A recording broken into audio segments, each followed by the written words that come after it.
Hey, and welcome back to Finding Your Summit with Mark Pattison, former NFL player, now climbing the 7 summits. Wow. All right, this week we've got a great episode with Jon Gordon. Jon is a public speaker, author, and a guy full of happiness and positivity. In fact, he likes to preach the word of the power of positivity. He's written 15 books, and one of those books is called The Energy Bus. And so we go through how he got there. He was working at a .com. His marriage was on the rocks. His wife had it. And he just woke up, like this lightning bolt hit him. And he was like, my mission in life is to help others find their happiness.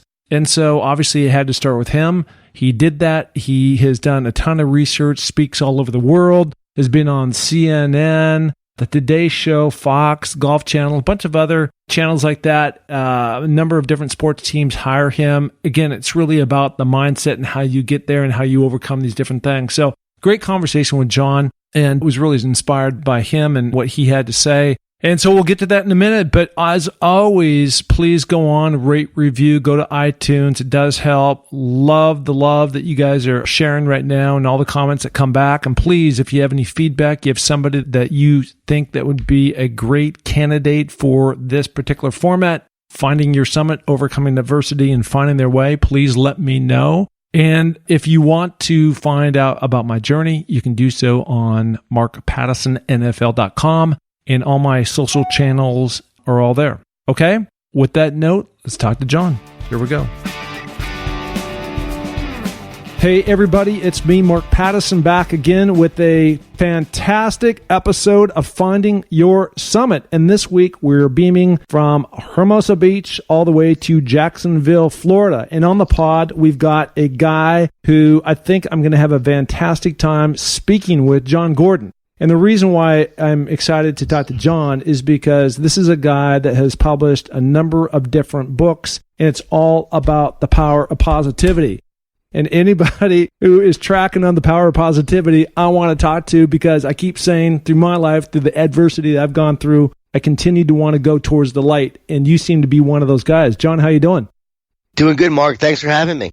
Oh, man. Okay, so what I want to do is I want to kind of set up where you're public speaking, where this energy, actually you wrote a book called The Energy Bus, where all these things came from. And as I was doing my research, it certainly seemed to be that you kind of hit a low point, and I want to talk about that. You grew up on the East Coast. I think you grew up in Long Island, New York. And kind of walk me through a little bit, kind of how you got to, not this point necessarily today, but how you emerged as a public speaker and where this whole, like, you felt like this purpose in your life was to do what you're doing today. Sure. Yeah, I grew up in Long Island, New York, Jewish Italian family, a lot of food, a lot of guilt. My dad was a New York City police officer, undercover narcotics. Actually, my stepfather raised me since I was 5 years old. I hate that term because he's my dad, and had my mom, very normal upbringing. A lot of negativity, I would say. Like, my parents weren't the most positive people in the world, but very loving. And then I get to my late 20s, early 30s. I have a wife, 2 small children. Right after Cornell University, I played lacrosse there. I moved down to Atlanta for some reason, just moved down there. Started bartending, waiting tables, met my wife down there. She was walking by. For me, it was love at first sight. For her, it took a few years. And that's a true story. And then finally got her to marry me. We married. We then moved to Jacksonville, and now, again, late 20s, early 30s, and 2 young children. My life is just starting to fall apart. I lose my job during the dot-com crash. I was working for a dot-com. I was really unhappy. I was miserable. I was being negative to her. Why were you negative? Why were you unhappy? I don't know why. I mean, looking back, I was seeking. I was searching for my purpose. I wasn't living my purpose. And so when my wife threatened me and said, I love you, but I'm not going to spend my life with someone who makes me so miserable, it really caused me to look at myself and say, okay, why am I so unhappy? Why am I so miserable? What am I born to do? Why am I here? So I had my midlife crisis when I was about 30, 31 years old. When that happened, was that a moment you're walking wherever you're walking, or I don't know, a moment at night you're out to dinner? Was it like a light bulb moment for you, or was this kind of a evolving sequence that happened over time? No, it was she threatens me. I beg her to stay. That night or the next day, I don't remember exactly when, I literally prayed, like, why am I here? What is my purpose? And writing and speaking comes to me. this eureka kind of moment. Now, it didn't happen right away where all of a sudden I became a writer and speaker, but I knew that's what I wanted to do. Mm-hmm. I knew that's what I was born to do in that moment. Had you ever spoke to any size group before that? I had started a nonprofit in Atlanta called the Phoenix Organization. So I was in my early 20s. I get down to Atlanta, I'm bartending. Then I actually open up a bar in Buckhead. I'm 24 years old. I have this bar with a few other partners, investors, and it's doing phenomenal. So I'm making all this money from the bar, and I'm meeting all these young people. But I wanted to make a difference in the community. So I started this nonprofit, and we would raise money for youth-focused charities. And we'd have these events where we would just bring young people together, raise a bunch of money, give it all away. We never took money to run it. We were really stupid from our business model planning and succession and so forth. So it didn't last after we were done doing it. But at the time, we were having a great time, meeting a lot of people and giving a lot of money away. And so I was speaking at those kind of events. And we would have a monthly meeting. So I would speak at the monthly meeting for like 5-10 minutes, but I wasn't giving like inspirational talks. I would just speak and say, hey, thank you all for coming, blah, blah, blah. And I remember I loved that. So when I thought about being a writer and speaker, I'm like, I've always loved making a difference.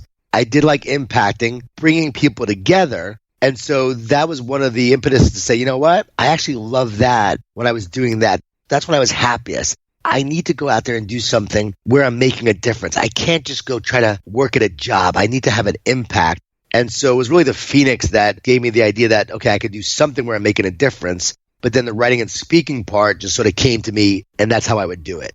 Something that we just talked about before we went live here is the power of contribution, right? And you asked me, was I involved in the Waterboy project? And one of the things that really was so gratifying in my life, and I'm going to mirror this back to you, was to get involved with Chris Long and Nate Boyer's Waterboy Foundation, which is all about raising money to build water wells for the people of the Maasai tribe down in Tanzania. And then we actually climbed the mountain. But going to those different villages, after doing that, on our end, we were doing different public speeches. I actually teamed up with Jim Mora. And we went around and we did these different things and raised almost $47,000. Well, it was over $47,000, built our own and funded our own well.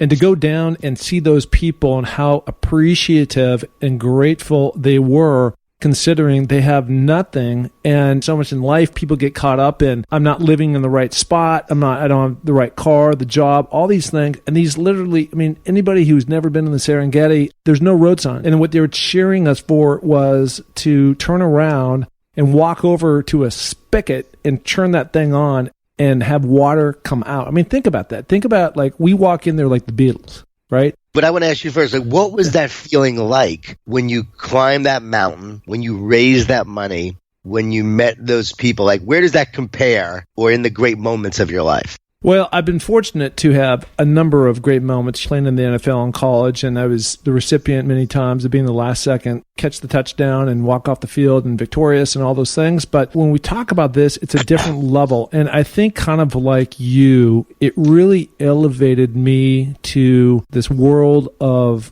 contribution, which I've followed through on, continue to raise money for Waterboys. And number two is that there's a lot more in life than just being on this wheel. Right. And the wheel is just like, you go get up at so-and-so and you go do this and you clock in, you clock out. And I'm trying to do some of the things that you're doing now. I'm kind of in the beginning phase of it, but going out and telling my story, public speaking, I've been traveling around the country and doing this, and it's just so purposeful. And again, I'm just kind of at the beginning of my journey, but the satisfaction and the gratification and people coming up. And when I get up and I talk, I really talk from the heart, and I really try to connect and just share my story of where I had been, or I have been in my life, in terms of the adversity that I've overcome, even though some of the things that I've done look like the shiny object. But it really pulled me back when various villages that we went to where these people have nothing. It's just like, life's about perspective, right? That really hit me hard. And Jim Mora went with you, so he's an amazing guy. I got a chance to spend time with Jim, spoke to his team this year,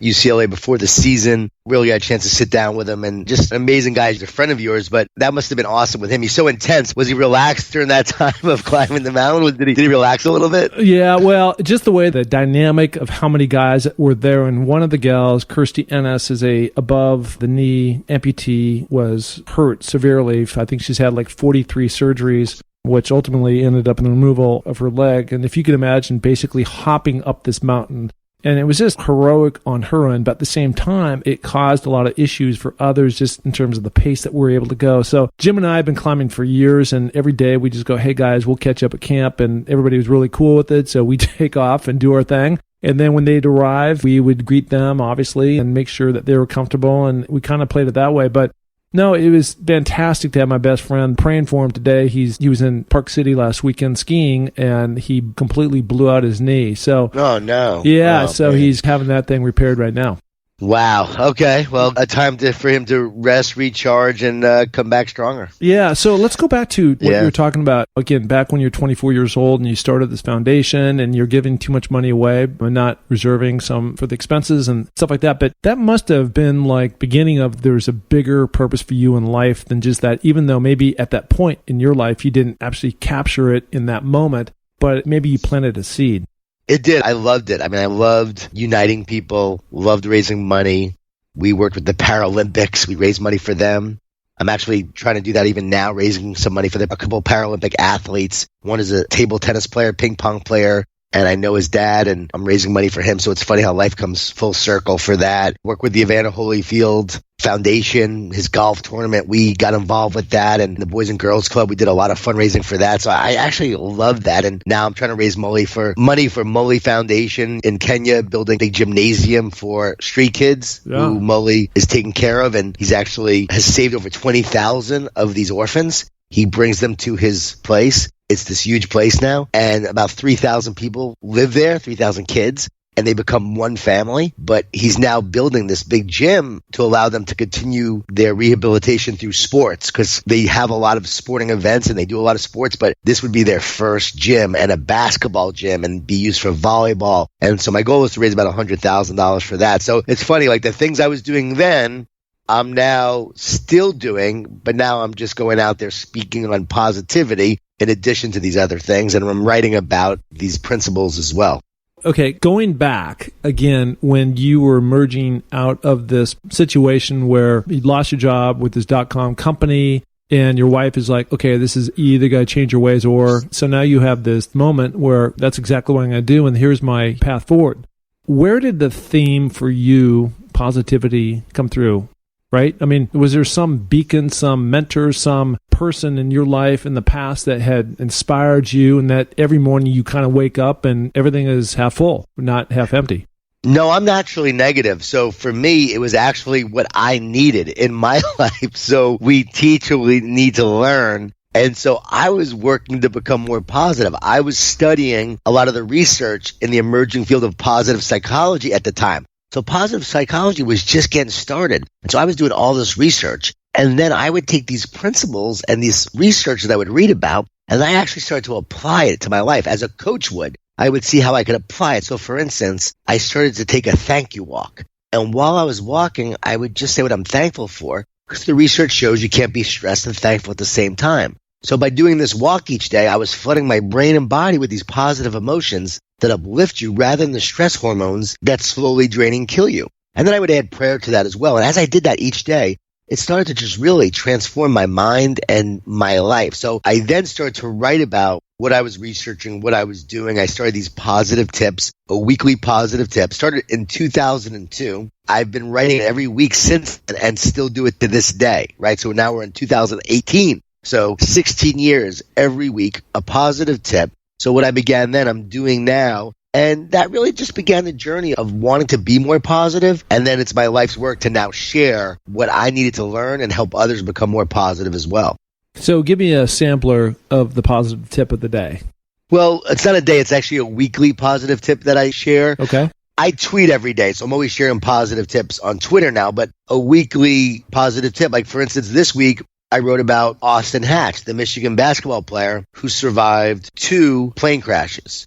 Lost his mom and his brother and sister in one, and then lost his dad and his stepmother in a second crash. And he was in both of them, and he lived. And he just participated in senior day as part of the Michigan basketball team. Well, I reached out to him, talked to him, interviewed him. I actually wrote about him in my book, The Power of Positive Leadership, because what he's overcome is unbelievable. And now he sees his life as a miracle because the odds of surviving 2 plane crashes is in the quadrillions. And so he survived too, and he wants to be a miracle for others.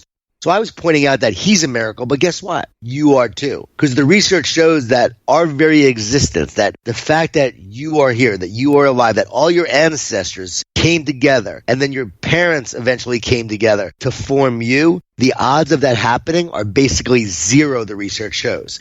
So you are a miracle. So go out there and act like a miracle and be a miracle. So that was something I wrote this week. That's awesome. That's awesome. I mean, everybody can take something away from that. And again, it's always perspective, right?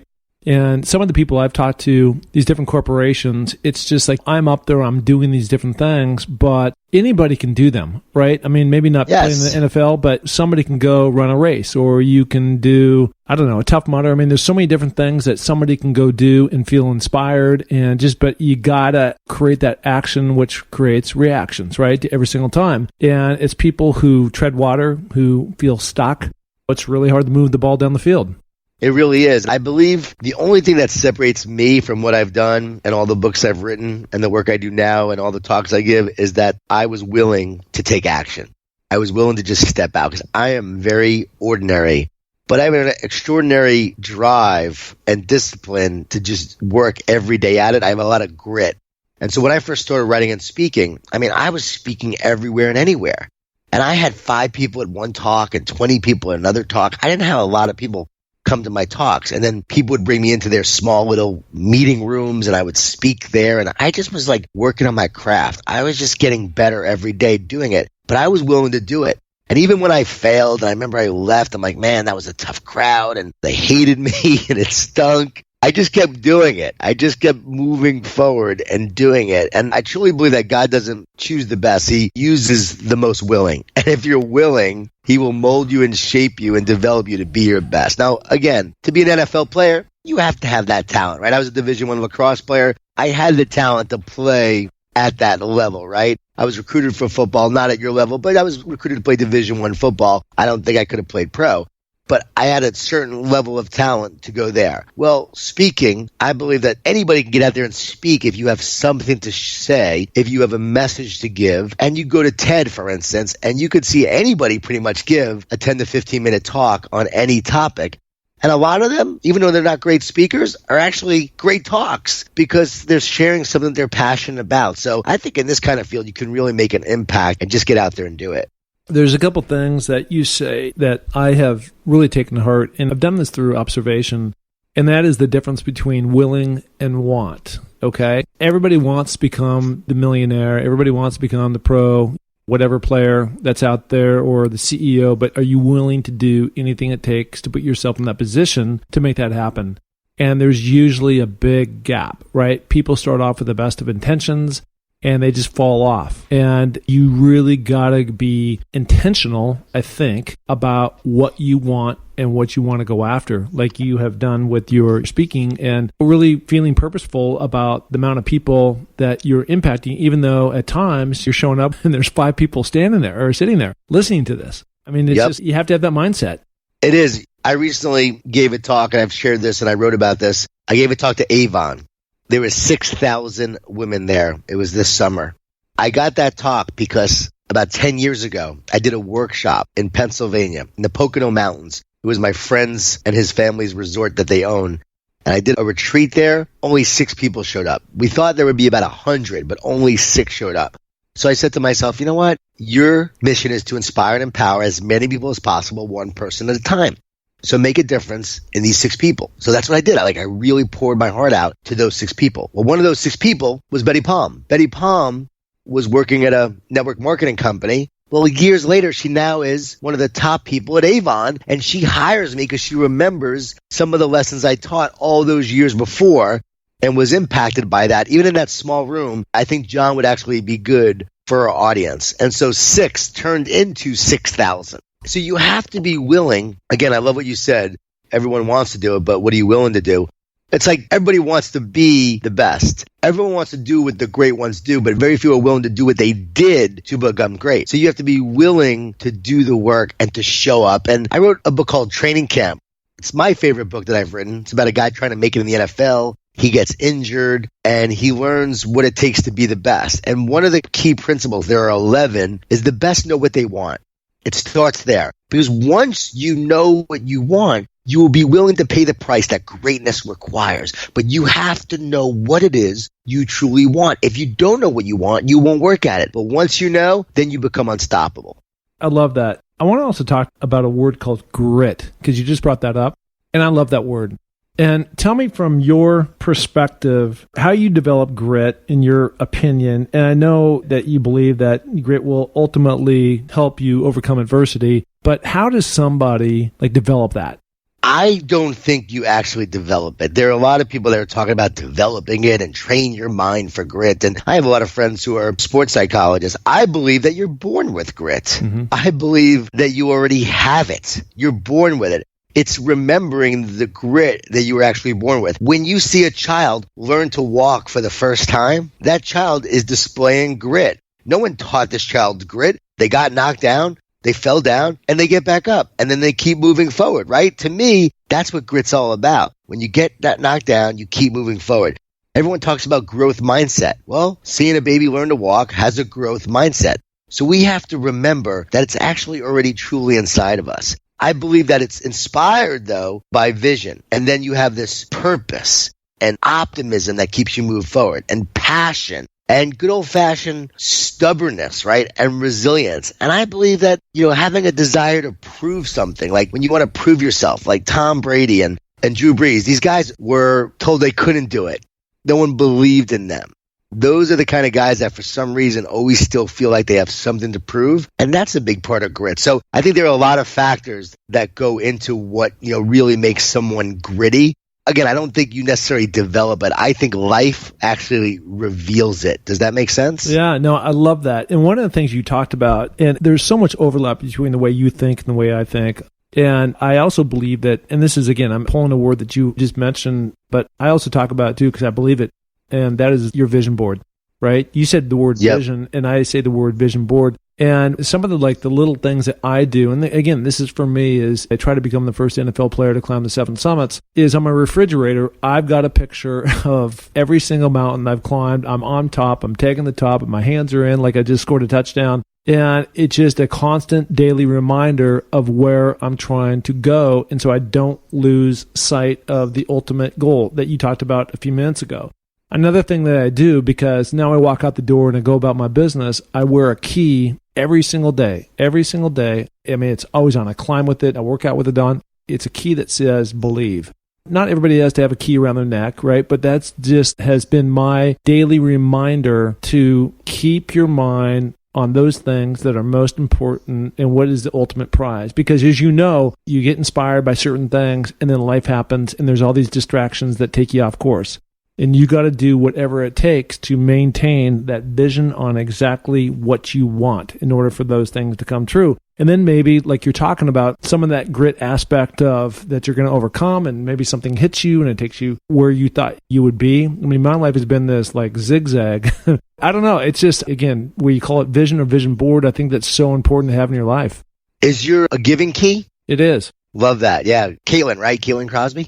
Yeah, love what she started with that and the key. See, I have written a book with my two friends, Dan and Jimmy, called One Word That Will Change Your Life. And Dan and Jimmy actually came up with this concept for over 20 years now. They come up with their word for the year. So before anyone was doing these My Intents or keys, they were coming up with their word, just the two of them. And every year they would share their word with each other. Well, about 8 years ago, they told me about this concept of just picking a word for the year, because New Year's resolutions, we forget or we give up. Like you said, we lose sight of the big picture, but one word sticks and we could all focus on our word each year. And each year they believe that there's a word that's meant for you if you're open to what that word is. And so we started to share this about 8 years ago. They said, hey, let's write a book. So we wrote a book together and been sharing this idea of just one word. Well, it's amazing how many teams have now done it, organizations. And again, we don't have products associated with it. We just like to share the message of one word because it's so powerful. But like Clemson football, when Dabo Swinney was being interviewed after the national championship 2 years ago,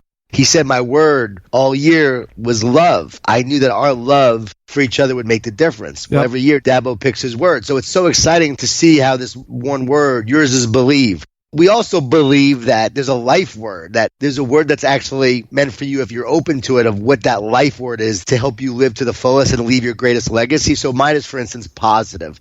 I know that my life's work is positive. So for me, that's my life word. So every year you pick a yearly word and then start to think about what your life word might be to really define your life with that word that matters most, and then helps you create the most meaning. I love that. I absolutely love that. And I'm going to take that into my life. It's great. It's powerful. And I wrote something and I just found that I want to share with you because I tweeted this, and it was one of the best things I've ever written. And it just came to me, and it was like, everyone's talking about grit. I said, so what is it? I believe it's driven by love, inspired by vision and purpose, fueled by optimism and belief, powered by faith and hope, revived by resilience, kept alive by stubbornness, and if we're honest, includes some fear of failure and desire to prove oneself. And going back to love, like, I truly believe that's it. Like, if you love it, you won't quit. If you love it, you just won't give up, because we don't quit because it's hard. I really believe we quit because we don't love it enough.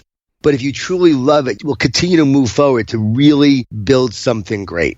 Yeah. I really don't have a comment because it's so well worded in terms of finding your purpose and not giving up on what you're trying to set out. I mean, everybody's goals are obviously different. So I love it. Another thing I love is watching you on your TEDx talk.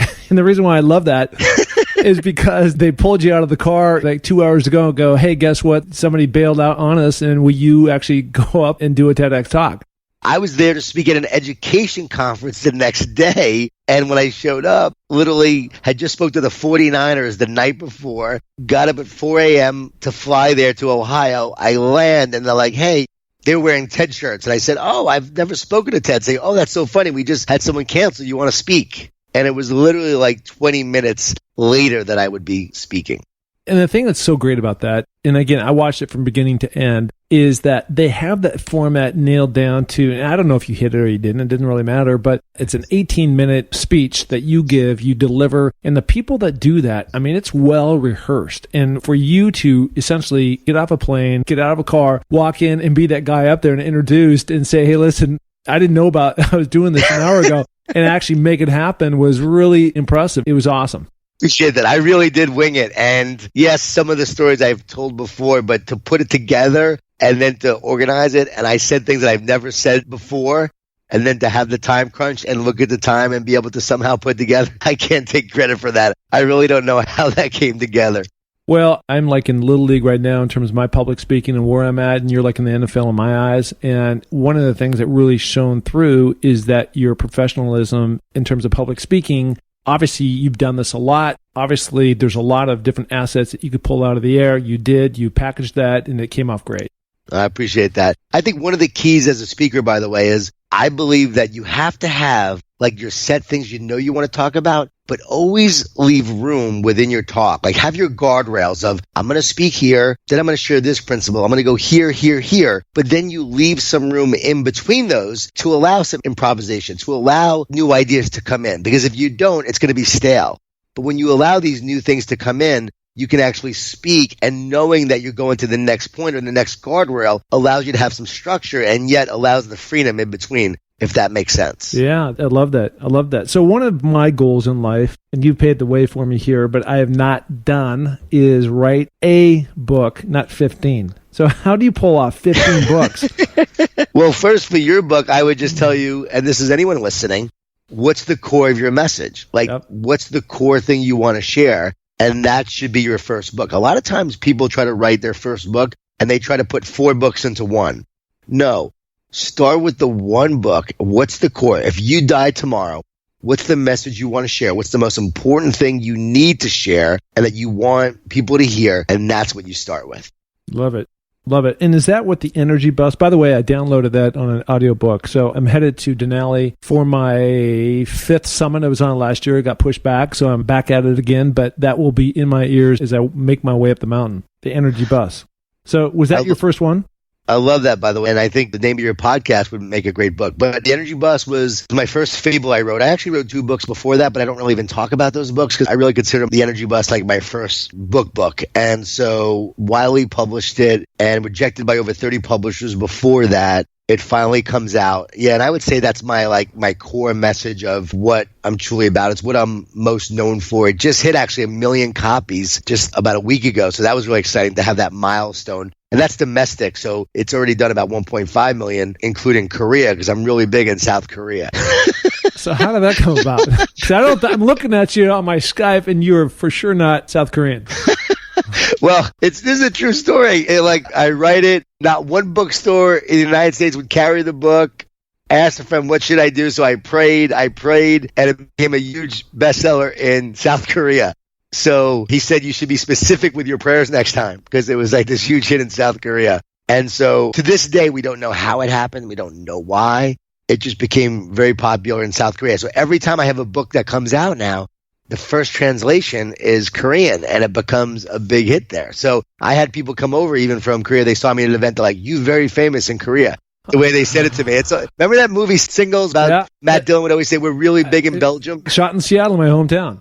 Yeah, he'd be like, "We're really big in Belgium." Yeah, because no one heard about them in the United States, but he'd go, "We're really big in Belgium."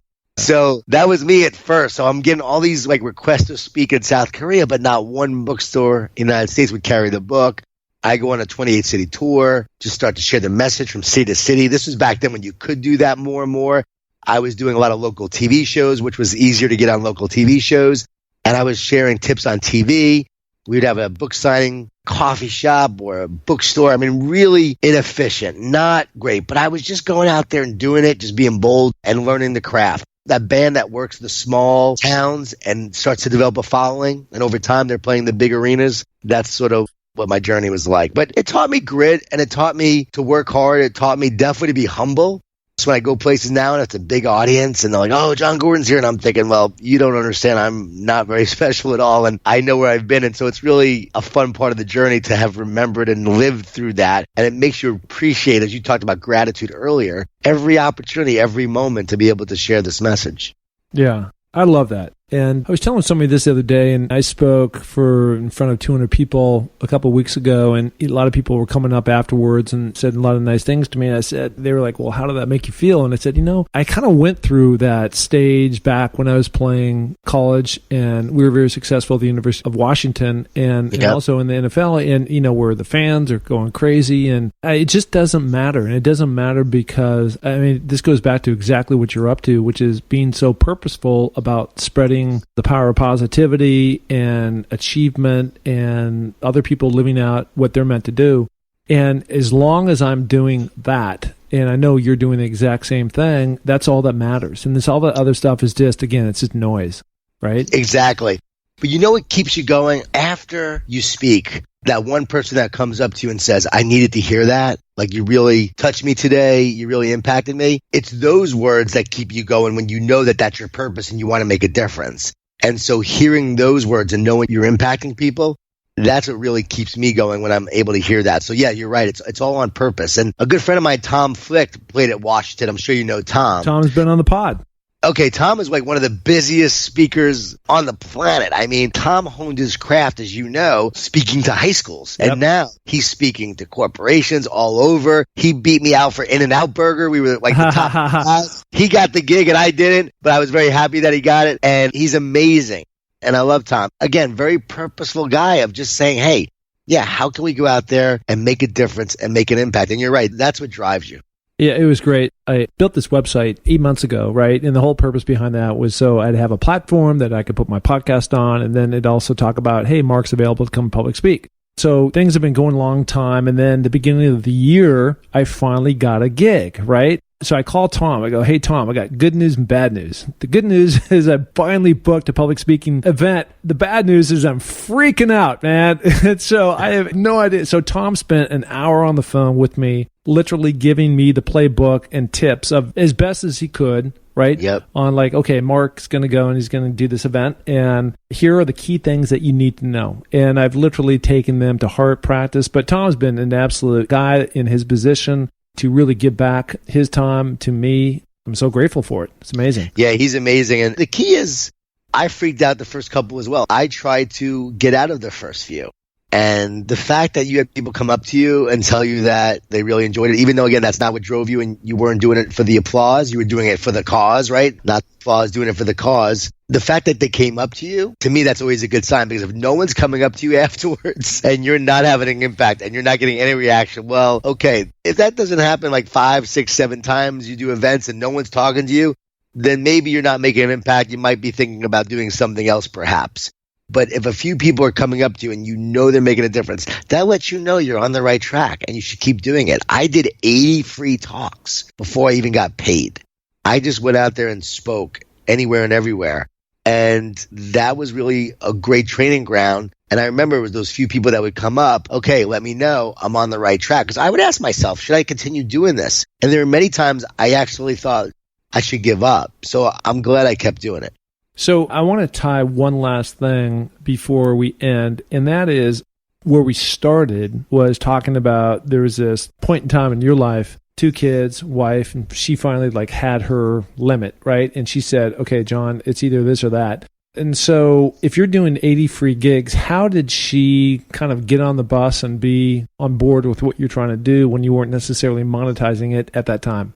Well, I was fortunate enough when I knew I wanted to write and speak, I said, okay, I have to make some money first. And since I had been in the bar business, I opened up a Moe's Southwest Grill in Jacksonville, Florida. So it was the first Moe's in Florida. We second mortgaged our home, $20,000 in credit cards. And that was another scary time. That's a whole other story. But the goal was try to make that store successful so that I can write and speak. And that's what happened. It took me about 7, 8 months to get it going. And once I did, and once we started making a profit, then I gave my first talk actually to New York Life, a local partners meeting, did it for free, met the managing partner at my Moe's actually, and that began that. So I was making money from the restaurant. Now, several years later in 2005, I had the sign that it was time to sell. I knew it was time to sell so I can focus on writing and speaking. Now, I wasn't doing a lot of writing and speaking at the time. I wasn't making a lot.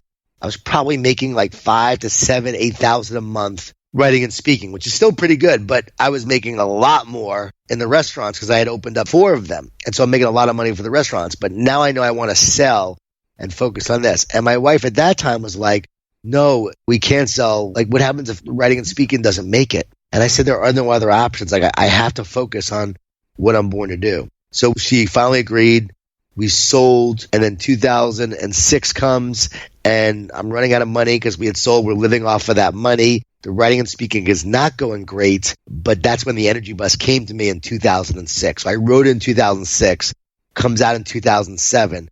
And so it really was a journey of faith and of trusting and moving on to the next thing. I had to let go of the restaurants to truly pursue what I was born to do and do this full time. Love that. Love that story. You know, when you're faced with really you're back against the wall, you just have to totally focus on what you want to do and good things can happen. You're totally driven in one area. Exactly. And now, I'll do sometimes in a month what I would make in the restaurants in a year. And again, I'm not doing it for the money. That's just a byproduct of writing and speaking and impacting. I love that. So the one thing I want to end with, and you said this, so it must be true, but at the end of your life, know that you went for it. I think that was, there's probably more to it than that, but I think this whole notion, just like you did, right? Where you had your vision, you knew what you wanted to do, you had to kind of clear off some of the noise that was around you with the restaurants. And so to focus exactly, there's no worse crime to me than sitting there at the very end when your life is about to end in life of regrets, I think is what you're kind of saying here. Yeah, I don't want to live without regrets. And that was my thing. I'm going to go for it. I'm going to go live the life that I felt I was born to live and that I felt called to live. And I wasn't going to live in fear. I was just going to go for it. And now my journey is not about fear, but about wanting to make an impact. I want to have an impact. Billy Graham just died and you see the impact he's had on people. Well, I don't think I'll make an impact like him, but I want to make the greatest impact that I can make. Seeing that, I always tell my wife and kids, I want a great funeral. I'm working every day for a great funeral so that at the end of my life, people will come and talk about the impact I had on their lives. Contrast that with my biological father who left when I was 1. He said, don't come to my funeral. I'll be dead. I won't care. Well, for me, I want people to come to my funeral knowing that I had an impact on their life. So I'm living with the end in mind of wanting to make an impact. That's awesome. Yeah, no, that's great. You have the complete right mindset to inspire others and get out there and make it happen, and you're doing all those things. So congrats to you on all that. So where can people find you? They can go to jongordon.com, Jon Gordon.com, or Twitter, Jon Gordon 11. So Jon Gordon 11 is Twitter. Same thing with Instagram, Jon Gordon 11. Awesome. Okay. Well, listen, Jon, it's been great. As I stated at the very beginning, anybody who's shedding the word of positivity, I want to be around. It's this great energy that you have, and I think we're all trying to go to a higher purpose, and you're certainly in that group. So thank you so much. Thanks, Mark. Thanks for having me. Keep up the amazing work you're doing. All right, buddy. Thank you. Hey, and thank you so much for listening to the Find Your Summit podcast. We are so glad to have you along for this journey.